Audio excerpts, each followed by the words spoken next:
मेरा ऐसा मानना है कि I think crude will probably remain steady in a range of $30 to $40 as of now. It is unlikely that it may go down very substantially beyond $30 and sustain also thereafter. So it will remain volatile, and given the volatility of this particular subject, the crude oil, we would think that it is safe to stay away for the time being from this particular space.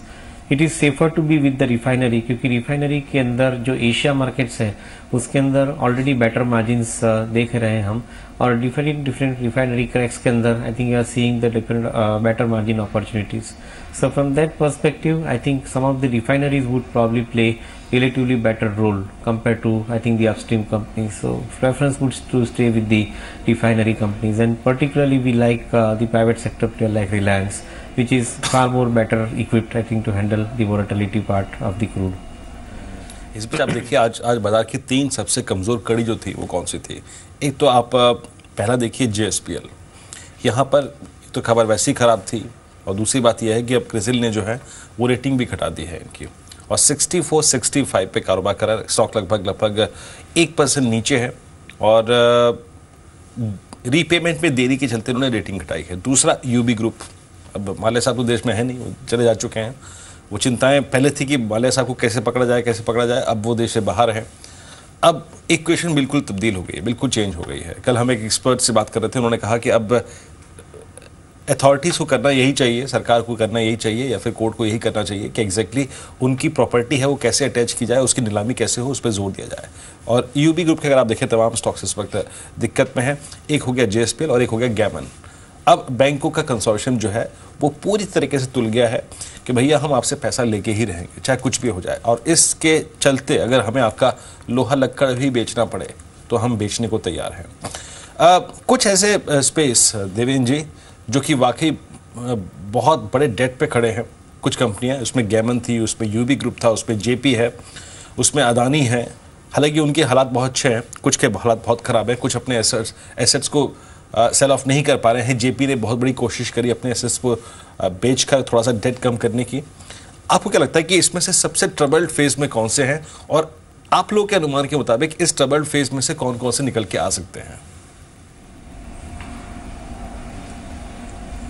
थोड़ा मुश्किल question है, और जवाब भी थोड़ा I think लंबा रह सकता है उसके अंदर. मैं ऐसा समझता हूँ कि at least I think the companies which are into trouble, I think they are identified from the names which you have mentioned. I think Adani group is exceptional. I think they are relatively better off. They are basically having a good amount of position as far as the cash management activity is concerned within the infrastructure space. So comparatively, I think even though with a higher debt, Adani Group remains, I think, relatively better compared to many others. In different other companies, I think they are relatively stretched significantly, both on the cash flow position as well as onto the cost of project position. So certainly वहाँ पे confidence कम रहेगा.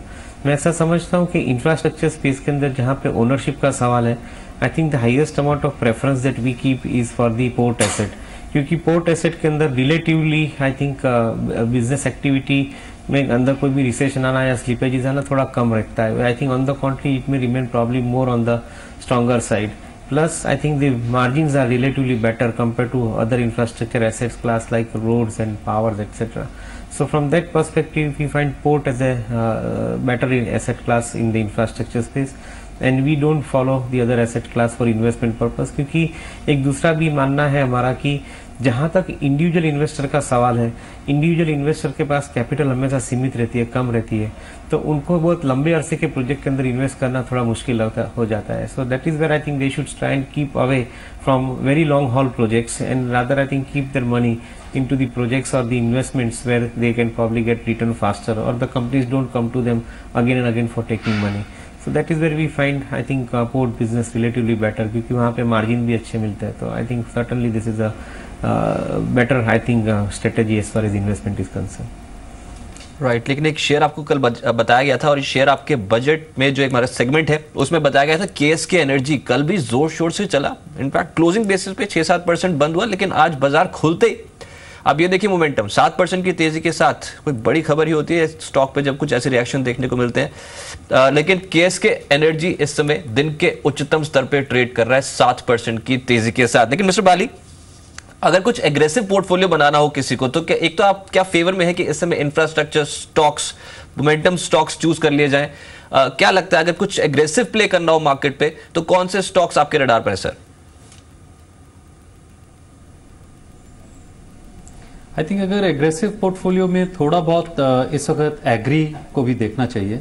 बिल्कुल ही non talked sector है, लेकिन मुझे लगता है कि जिस तरह आगे का अनुमान है और अगर हमारा मॉनसून भी ठीक जाता है और ये तीसरी बार होगा, अगर खराब जाएगा तो चांसेस हैं कि अच्छा जाना चाहिए। और अभी जो न्यूज़ आ भी रही है उसके चलते एग्री में भी कुछ कंपनियां हैं जो बहुत अच्छा काम करती हैं और उस पर ये रूरल पिकअप का तो थोड़ा पोर्टफोलियो में आई थिंक अगर एग्रेसिवली रखते हैं और थोड़ा तो और इंफ्रा में ऑब्वियसली सम सब सेक्टर्स लाइक रोड वगैरह है जहाँ पे you can look at some good picks जो small cap mid cap section में भी आते हैं। इस बीच आप देखिए निफ्टी करीब 25 अंक नीचे करीब 7,506 के स्तर पे कारोबार कर रहा है और निफ्टी को नीचे धकेलने में इस वक्त सबसे बड़ा योगदान जो है वो है इन्फोसिस का। इन्फोसिस ने यूटर्न लिया। देवेंद्र जी, बड़ा डिसअपॉइंटमेंट इन्फोसिस ने इस बात का दिया कि ये 1200-1180 के जोन को पार नहीं कर पा रहा है और एक बड़ी सेटिस्फैक्टरी चीज ये भी है कि इस गिरते बाजार में इसने अपनी आपकी कैपिटल को सुरक्षित करके रखा है।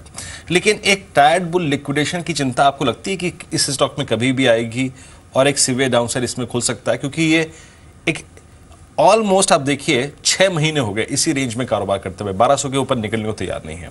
इन्फोसिस पर आप क्या करेंगे इस वक्त? मेरे ख्याल से ये एक फैक्ट है कि IT companies and IT major companies like Infosys and TCS, ये दोनों कंपनी अपने वर्किंग के हिसाब से भी देखें तो आई थिंक एक लिमिटेड वर्किंग का लिमिटेड ग्रोथ का एक आई थिंक संकेत दे रहे हैं, which means that I think you might probably see a growth in profits of not more than 15% in a year. So obviously I think जहाँ पे एक बाजू ग्रोथ की ज़्यादा संभावना नहीं बनती है तो दूसरी तरफ आपको वैल्यूएशन बढ़ाना है कंपनी का, तो definitely the company will have to produce inorganic growth. मैं नहीं समझता हूँ कि inorganic growth is very easy to produce and that is where I think one would probably will have to accept the fact कि इन्फोसिस और TCS जैसी company है वो जहाँ तक इनऑर्गेनिक ग्रोथ के अंदर ज़्यादातर बदलाव नहीं ला, ज़्यादातर आई थिंक विजिबिलिटी नहीं ला सकती है, तब तक मैं ऐसा समझता हूँ कि I think they would remain range bound in trading. May be the range can shift depending on the market and the quantum of the activity in the market, but as of now I would believe that Infosys remains in a range of somewhere around 1050 to 1150-1200 kind of levels. Right, in fact यही divergence की मैं बात कर रहा हूँ। देखिए NIIT technologies, KPIT take, ये दो स्टॉक्स ये चढ़ रहे हैं। मिड कैप कैटेगरी स्टॉक में यहाँ पर मोमेंटम स्ट्रांग है, लार्ज कैप स्टॉक्स का परफॉर्मेंस ठीक नहीं है। आईटी सेक्टर में 5-6% की तेजी KPIT टेक में और NIIT टेक्नोलॉजीज दिन के उच्चतम स्तर पे कामकाज कर रहा है। हाउसिंग फाइनेंस कंपनियां, यहाँ पर क्या व्यू है बाली साहब आपका? क्या लगता है मोमेंटम बन सकता है वैल्यूएशन वाइज? क्या इन स्टॉक्स को प्रेफर किया जा सकता है पोर्टफोलियो में? जी बिल्कुल, मेरा मानना यह है कि इवन हाउसिंग वाले सेक्टर में अगर जैसे रेट कट की उम्मीद है और उसके चलते अगर इकोनॉमी में सेंटीमेंट अच्छा होता है तो ऑब्वियस सी बात है कि हाउसिंग सेक्टर में कंजम्पशन और डिमांड आएगी, उसके चलते एनबीएफसी सेक्टर लुक्स गुड। तो definitely the sector can be looked at और उसमें जो कुछ अच्छे कंपनीज हैं जिनका बिजनेस मॉडल स्ट्रांग है उसको देखा जा सकता है। बट एक ये इनमें एक ओनली थिंग इज इनमें एक चाल पिछले 500 पॉइंट में चल चुकी है, तो वो जो प्राइस मूवमेंट है उसको देख के और वैल्यूएशन वेदर हर कंपनी का वैल्यूएशन इज इट चीप और इज इट एक्सपेंसिव वो थोड़ा सा जज करके क्लाइंट को इन्वेस्टर को देखना चाहिए उसको। इस बीच थोड़ा सा देवेंद्र जी, इरिगेशन स्टॉक्स और रूरल इकोनॉमी के स्टॉक्स वो इसमें आप देख लीजिए टाइल कंपनियां आ गई, कुछ रोड कंस्ट्रक्शन कंपनियां आ गई, कुछ लो कॉस्ट हाउसिंग आ गई, कुछ इरिगेशन कंपनियां आ गई, सिंटेक्स को भी मैं शामिल कर सकता हूँ इसमें। अभी इनमें से कोई स्टॉक पकड़ा आप लोगों ने? आई मीन रूरल बजट की जो थीम थी रूरल बजट, उसको देखते हुए। वेल आई थिंक दो कंपनियां हैं जो मेरे सामने इमीडिएटली आई थिंक एक प्रपोजिशन रखती है जो उसके अंदर रिकमेंडेशन भी है। सिंस आपने इरिगेशन की बात की है, I think the larger amount of acreage area is coming under cultivation and through irrigation process, जिसमें गवर्नमेंट ने आई थिंक एलोकेशन भी ज़्यादा किया है। तो उसमें companies like Jain irrigation and EPC irrigation could possibly come in a relatively I think much more favourable way. Unfortunate part ये business के अंदर ऐसा है कि जो सब्सिडी गवर्नमेंट डिस्ट्रीब्यूट करती है उसके हिसाब से both the companies would face a terrible time in form of working capital cycle, and that is where I think they are slightly hampered or they are largely hampered as far as the growth in the business is concerned. जब तक government subsidy का कोई ज़्यादा बदलाव नहीं करती है तब तक इसके अंदर बहुत लंबी तेजी आना मुश्किल लग रही है मुझे, बट फिर भी I think from a business perspective if you look at it I find that Jain irrigation could be relatively a better choice. If the subsidy related mechanism changes, probably I think it would be relatively a better choice. So on one side Jain irrigation, second side पे जो rural economy की बात की कि जहाँ पे ज़्यादातर irrigation related activities will now take place, उसके अंदर एक कंपनी वीएटेक वाबाग है कि जो लार्जली कंस्ट्रक्शन स्पेस में है, वाटर मैनेजमेंट स्पेस में है, तो वहाँ पे I think they are continuously finding themselves in better environment with higher amount of orders. It's an asset light company, so ज़्यादातर कोई बैलेंस शीट के अंदर भी कोई स्ट्रेच होना संभव नहीं है। So from that perspective also I find कि this company could be I think a good choice to add into the portfolio. They are available at a corrected valuations, so certainly I think the downside risk is protected to a certain extent. So definitely I think would consider these companies into the portfolio. Apart from that, I think you have UPL and Advanta kind of companies which are into the crop protection and the seed business, जो I think not only India dependent but also the global 40 country के अंदर वो लोग work कर रहे हैं, तो काफ़ी हद तक मैं मानता हूँ कि such kind of companies could play an important role in the portfolio of investor if they have horizon for at least 2 years and above.